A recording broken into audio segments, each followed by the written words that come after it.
오늘은 운경대학에서 의령 일붕사 호암 이병철 생가, 충익사 각재우 장군 생가와 문화공간으로 순회학습을 가는 2026년 3월 20일 금요일이다. 버스에 오르니 일붕사를 향하여 달려간다. 달려가는 버스 안에서 현풍휴게소의 모습과 현풍휴게소에서 아침 식사하는 모습을 찍은 사진과 동영상을 키네마스터로 편집한다. 그리고 조금 전에 각재우 생가를 구경하면서 찍은 사진과 동영상도 키네마스터로 편집한다. 편집한 사진과 동영상에 제목과 내용까지 쓰고 나니 일붕사 주차장에 도착한다. 버스에서 내려 일붕사로 걸어간다. 주차장 가까이에 있는 건물 2층에 세계 불교 초대 법왕 일붕존자 법보대전이라는 커다란 문구가 적혀 있다. 그 건물로 가니 건물 입구에 세계불교 초대 법왕 일붕존자 안내판이 세워져 있다. 불교에서 존자는 일반적으로 부처님의 제자나 특별히 고승 중에서 존경받는 인물을 높여 부를 때 사용하는 말이라고 한다. 아난존자, 사리불존자 등 부처의 10대 제자를 존자로 부른다. 티베트 불교에서 최고 수장을 존자로 예우해 달라이라마 존자로 예우하고 있단다. 우리나라는 그동안 스님을 법왕이나 존자로 예우해 부르는 경우가 없었단다. 일본 존자가 처음이란다. 일본 존자 양력은 1914년 제주도 서귀포 도승동에서 출생하여 1996년 법왕청 주석처에서 83세로 입적하였단다. 여러 군소 종파와 함께 세계불교 법왕청을 만들어 초대 법왕이 되었단다.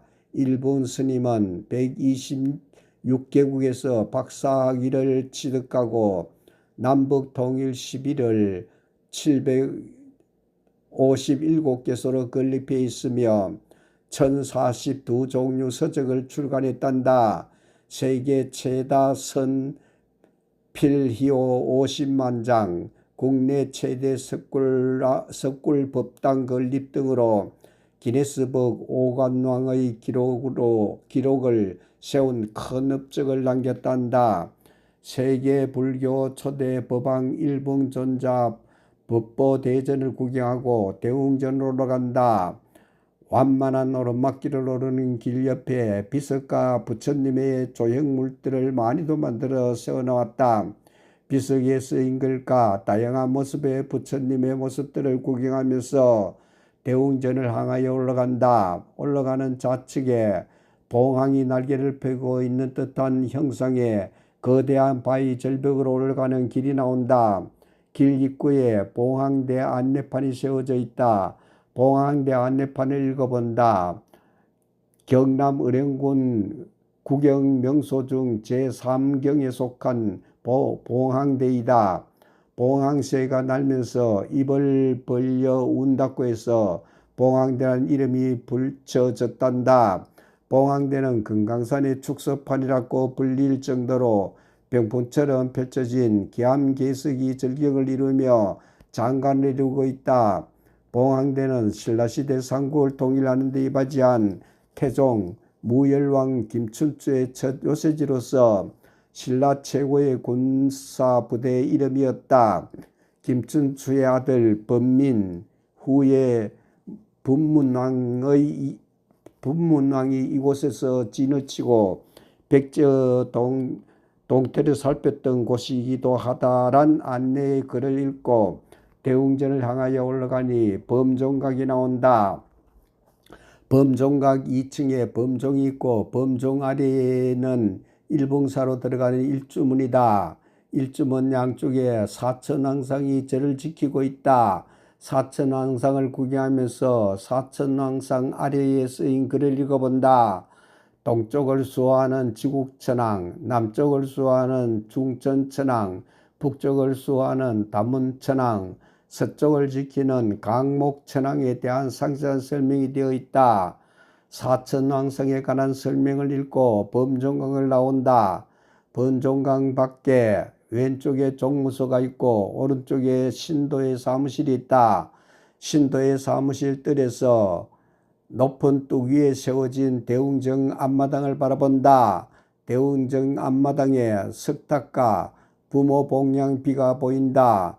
앞마당 뒤편으로 대웅정과 무량수전이 보이고 높은 봉황산 절벽에서 폭포수가 쏟아지고 있다. 신도회의 사무실 뜰에서 대웅전 앞마당으로 올라가는 높은 계단을 걸어 올라간다. 대웅정 앞마당에서 스마트폰을 여 네이버에서 봉황산 일봉사를 검색하여 본다. 일봉사 기록에 의하면 서기 727년 신라 성덕왕 26년에 신라의 해초 스님이 중국과 인도의 성지를 순례하고 돌아오던 중 꿈을 꾸게 되었단다. 꿈속에서 기암기석으로 둘러싸인 절벽에서 지장보살님이 환하게 웃으며 이곳에 호국 영령들을 위로해 줄 봉사를 지으면 훗날 큰 보배가 될 것이라고 하였다. 스님은 귀국하는 길로 성덕왕 때 고하고 전국의 명산을 헤매다가 꿈에서 본 기암 절벽과 모습이 흡사한 이곳 봉황산에 사찰을 건립했단다. 당시 성덕대왕의 이름을 따 성덕사라고 하던 것이 현재 일봉사의 전신이란다. 성덕사는 창건 이래 몇 번의 하재로 소실과 재건을 반복해 왔었단다.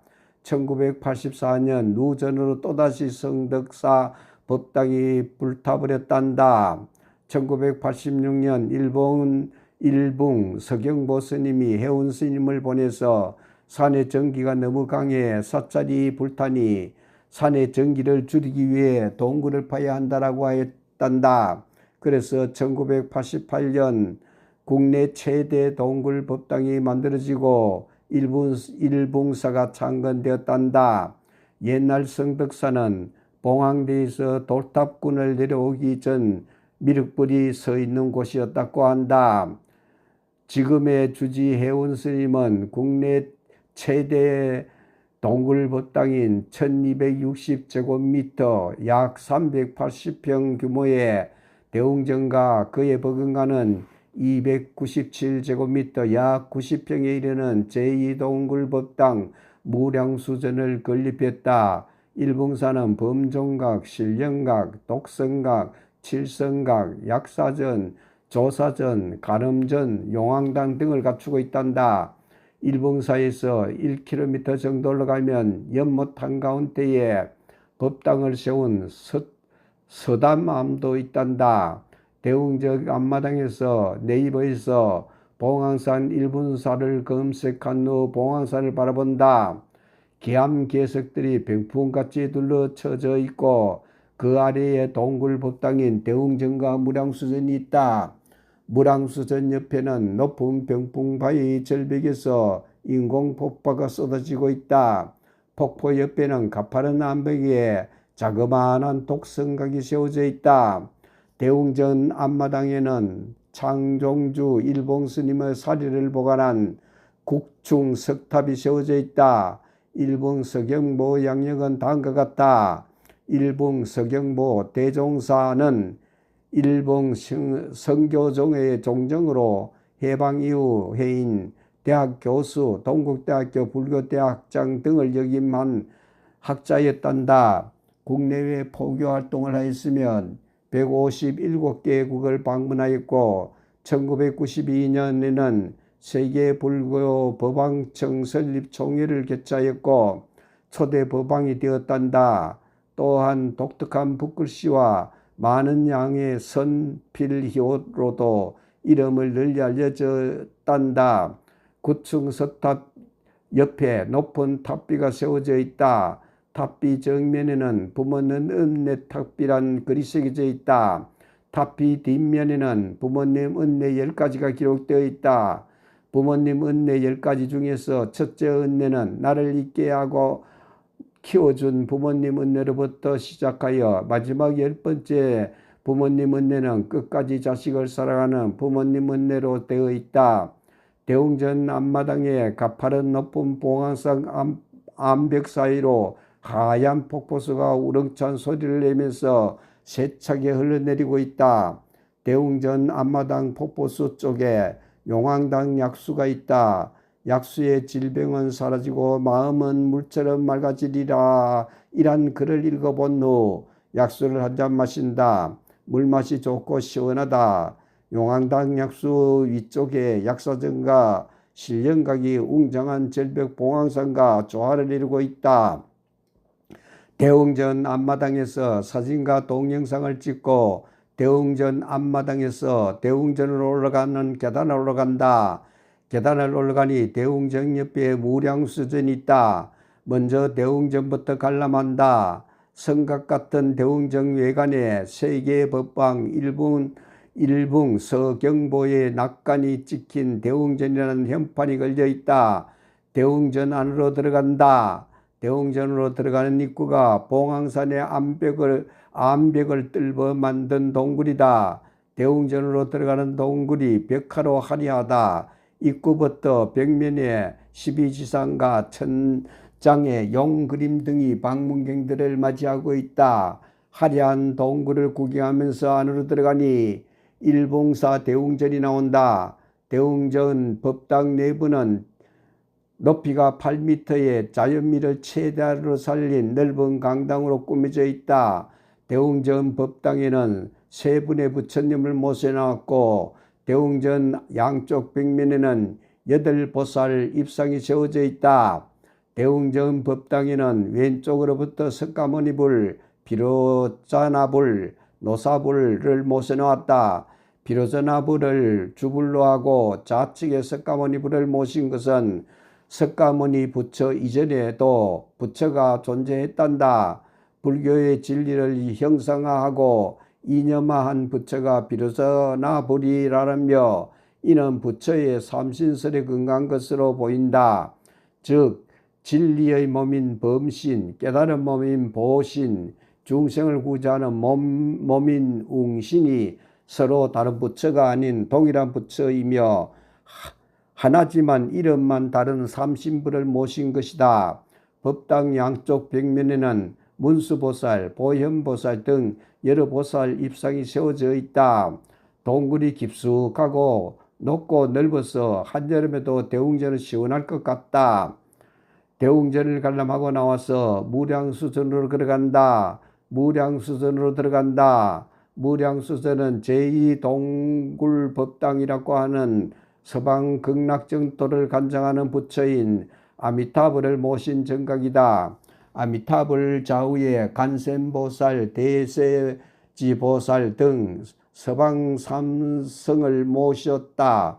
무량수전 법당은 왼쪽부터 간센보살, 아미타불, 대세지보살 등 극락정도 무량수전과 같이 주불로 아미타불을 모셔놓은 동굴법당이다. 무량수전까지 관람하고 나오니 오르막길이 나온다. 오르막길에 약 500m 산 쪽으로 걸어가면 연못 뒤에 세운 서다맘이 있다는 표지판 안내가 세워져 있다.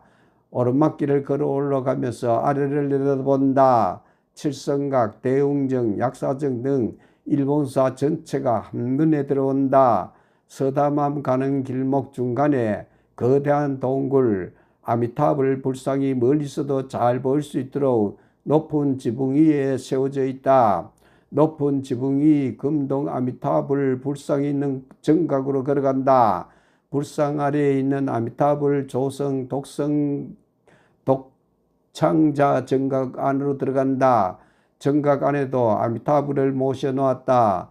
지붕 위에 있는 금동 아미타불과 정각 안에 있는 금동 아미타불을 구경하고 금동 아미타불 뒤편에 있는 간음정으로 걸어간다.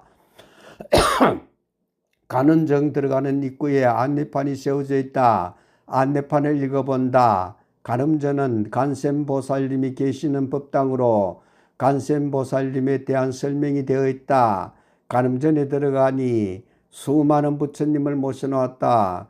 가늠전을 구경하고 나오니 산 쪽으로 올라가면 연못 위에 세운 극락보전이 있다는데 시간 관계상 가지 못하고 주차장으로 내려온다. 고갯마루 중간 부분에 있는 가늠전에서 일봉사 전체 전경을 바라보면서 주차장으로 내려온다. 내려오는 길에 일봉사 바로 옆에 복지법인 일봉실버랜드란 커다란 간판이 걸린 건물이 보인다. 일봉사에서 의령읍내에도 의료법인 의령병원을 운영하고 있단다. 대웅전 앞마당 아래에 있는 신도의 사무실을 지나 종무소를 거쳐 범종국 아래에 있는 일주문을 통과하여 주차장으로 내려온다. 주차하고 있는 우리의 버스에 오른다. 버스가 세 번째 관광지인 이병철 생가를 향하여 달려간다.